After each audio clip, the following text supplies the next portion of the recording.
Welcome back, friends.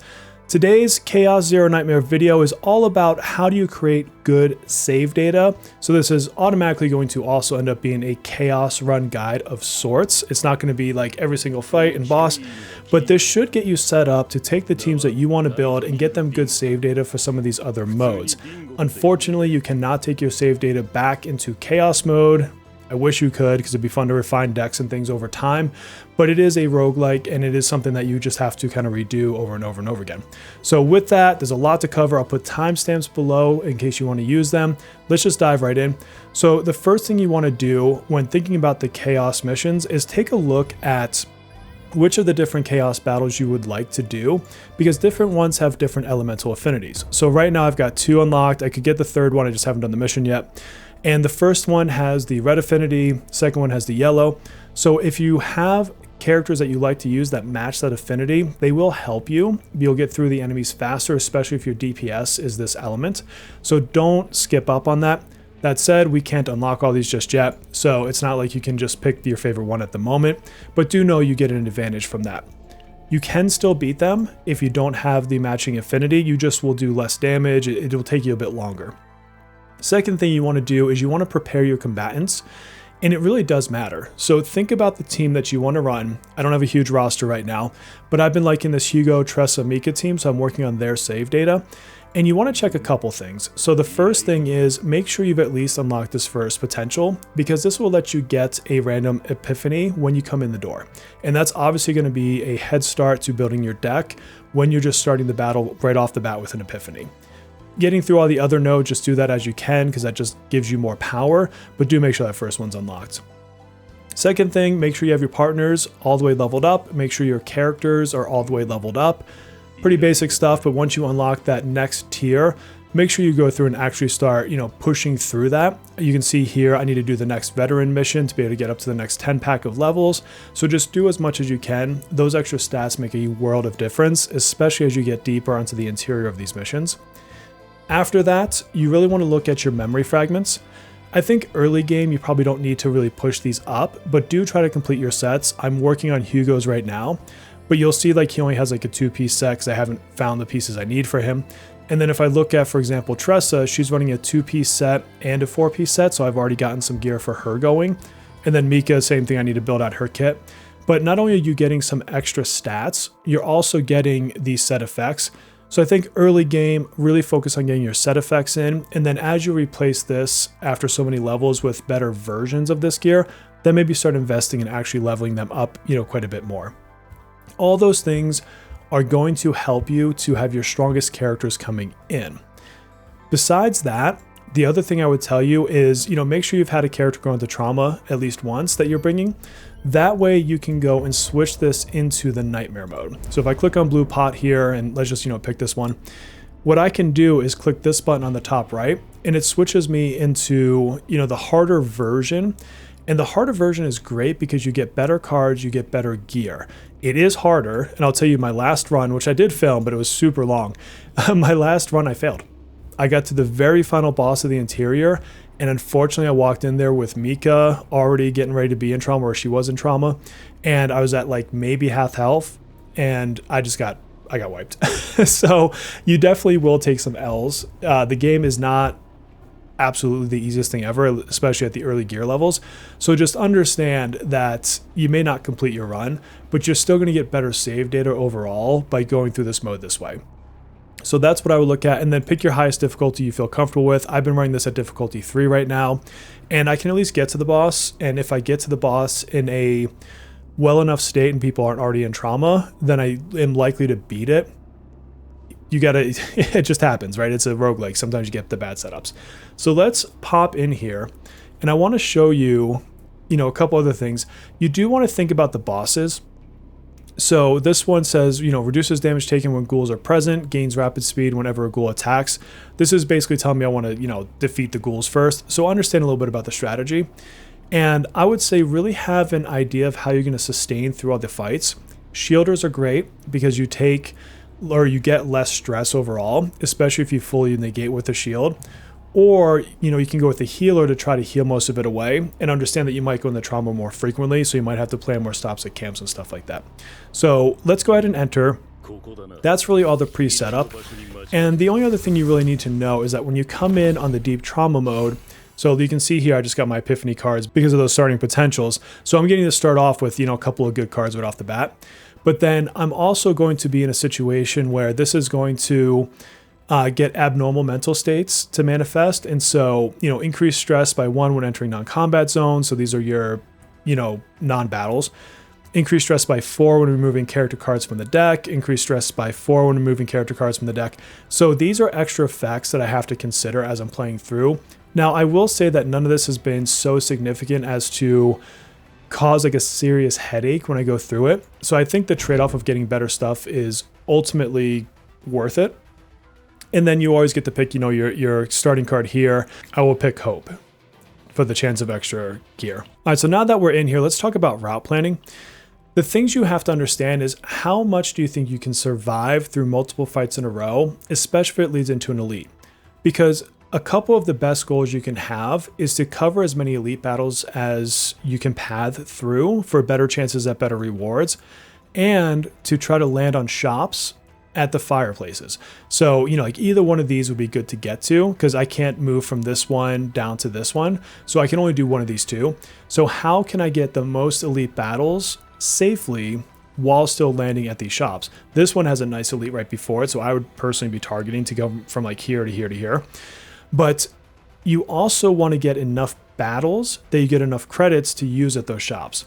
Because a lot of times when you get to these, unknown markers, you're going to do events and likely pick something like an epiphany or perhaps like a piece of gear. So you don't necessarily get a lot of gold from these, or currency, whatever they call it, credits. And so look at the pathing and then ask yourself, can I survive through that pathing? So early on in one of these chaos stages, the fights are going to be at their easiest. And so I think that you can compound your attacking phases pretty early and get some credits built up. This one here, as I look at this map, and it's going to be different every time you come in here, this bottom path is super safe. It would be one fight, campfire, unknown, campfire, and I can go up to another own, into another campfire, into another unknown. There's almost no fights on this bottom path if I really wanted to, and I could even skip this elite and then go back to being like regular fights, safe. The issue with doing that is I probably don't have many credits. Now, maybe I get some good gear and a couple epiphanies along the way, but I'm also not giving myself a chance to cycle my deck to get epiphanies naturally as I play. So I think you do want to still try to get quite a few combat scenarios down for the money and for the chance of epiphanies. That brings us to, well, what is your real goal while you're in the chaos battles, and how do you make that happen? Well, your goal should be a couple things, and I'll show some examples as we start talking on this next section. Your goal should be, who is it that you care the most about building save data for in this particular run? Don't go into the run trying to build out 3 perfect sets for people, because you're going to end up with 3 mediocre sets when it's all said and done. So go in there, think about who is my primary, and then, maybe you can ask yourself who's your secondary, because you are still going to get epiphanies for other characters, and you are going to get gear to drop that you just don't want on your main, that you don't want. Like if I was building a Hugo thing right now, I could care less about getting healing gear for him. Like that doesn't help him at all. And so as you go through and you start getting epiphanies and you start getting, selections at these different unknown places where you get events, first and foremost, ask yourself, can I buff the person I want the most right now? So let's just pretend I'm working on Hugo. Can I give him an epiphany? Or can I give him, like a really good solid piece of gear? Does anything let me do that here? If no, cool. Can anything support one of my other characters? And really focus it down from that perspective. In battles, your next goal is really just to play your epiphany cards when it's safe to do so. There are going to be some times where you have to ignore an epiphany that's, waiting in your deck because maybe you took too much damage and you really need to use the heal instead of that particular card, and that's perfectly fine. There's so many battles between the exterior and interior that you're going to have a lot of opportunities to get epiphany cards. And another way you can do it is you can kind of delay your turns. So for example, let's say an enemy is going to do a defensive maneuver for their turn, and you can take them out in one hit. Maybe don't take them out right away. You can play the rest of that turn and then fish your next turn for another epiphany, knowing that you're safe because you could just use one attack on them in the next round and take them out. So sometimes it's worth waiting and fishing for that moment to try to force another epiphany. Or if you've amassed like some ungodly amount of shield, maybe you can take a couple hits and wait for an epiphany, especially early on when they're going to be more common. So definitely think about building your main character deck for that run, and then maybe going to second place into somebody else.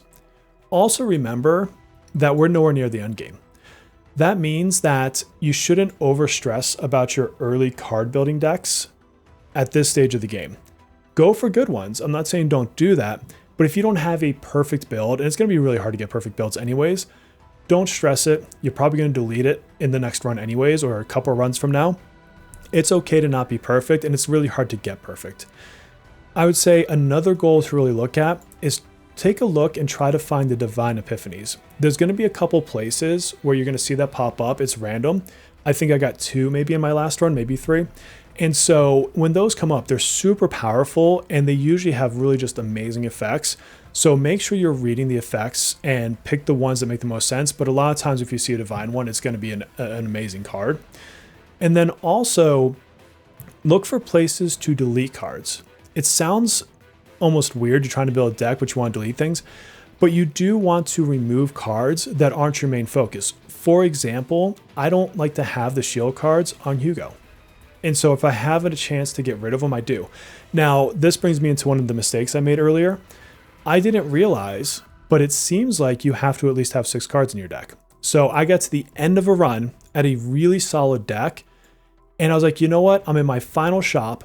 I'm just going to delete one of his basic cards because I'd much rather cycle into his better cards faster, not realizing that took me down to 5 cards. And then when I went to his save data, and here I'll show it to you. And so I went to his save data, it put the shield back in. So you can see, like, I really tried to skinny his deck down. He's got some decent gear. I had that last turn, or that last option, I took away a throw dagger, not realizing it would push a defensive skill back in my set. So a mistake, but it's one I can learn through. I learned it early in the game, thankfully enough. But do be careful not to delete so many cards that the game randomly gives you some crappy ones back, as it wants you to have, I guess, at least 6 cards is what I'm taking from this example. I didn't see that in a tutorial, or I overread it, or I missed it, or whatever, but do be careful not to make that mistake. Also be careful not to overload your cards. On my Mika, she is pretty close to being overloaded. So she has 9 cards. Now the good thing about her is the cards I put in there are actually zero cards. So they help in my Hugo build specifically because of the way that he works. So even though she looks like she's kind of overloaded, it's somewhat intentional for the way that I play him, and it actually helps. But in a lot of scenarios, you don't want to have too many cards because you want to get to like whatever your best ones are more frequently. So the less cards you have getting in your way, the better you get there. So think about how many cards do you need? What's the, I guess, almost the least amount of cards you can use to have the most amount of impact in return? Because the less that you have to randomly sort into, the better.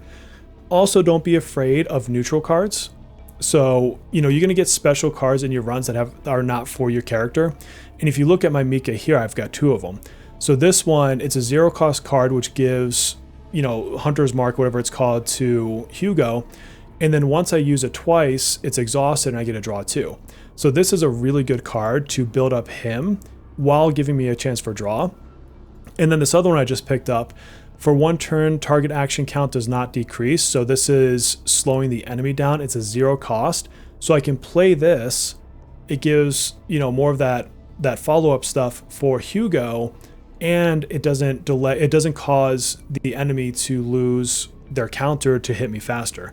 So I can add stuff like this from finding them in the shops or from certain special events. So don't feel like you're restricted just to their sets alone. It's okay to branch out. Just ask yourself, what is it doing to help my team?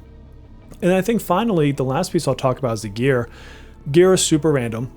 You can, replace it as you go. So if you get a weapon on the first stage and then 7 stages later, there's another one, you can always overwrite it.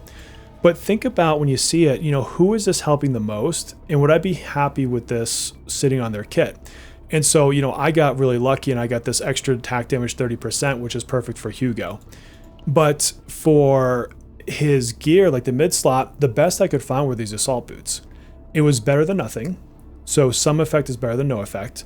And also some rarity is better than no rarity, right? So like, for example, if I look at, what is her name? If I look at Tressa, on her save data, I've got this blue piece. It's not a bad piece by any means, but I could never find a better one. Like the whole run, I could never find a better one to stick in this slot. So put the best thing you can in there. Unless it just completely does nothing for your build, then it might be okay to just sell it, get yourself a couple extra credits. But I think overall, those are really my big tips. So again, make sure you prep your characters going in. Don't just go in there blindly. You know, use your skills, fill up your potentials as much as you can. Try to get some good memory fragments going on. That's all stuff that's going to get you, you know, to live longer and do more damage. Then you want to make sure that you're going into the deep trauma mode, because that's going to give you, it's a harder battle, but it's going to give you better gear, better cards. So it's the best that you can do to create good save data. Third, plan your route. Don't do it blindly. Ask yourself if you think you can survive however many battles are in front of you. And also ask yourself, hey, how do I path into elites? How do I path into shops? And can I do that and feel like I'm going to make it through safely and not put myself into a corner? And then, you know, finally, just really focus down. I honestly think you should focus one character. Try to make them your priority. And if you end up building another character at the same time, awesome. But really try to focus somebody down. That's going to give you the best opportunity to create the best save data for that run for that time. That's it, my friends. I hope that that is helpful for you. And until our next live stream or video, please take care of yourselves.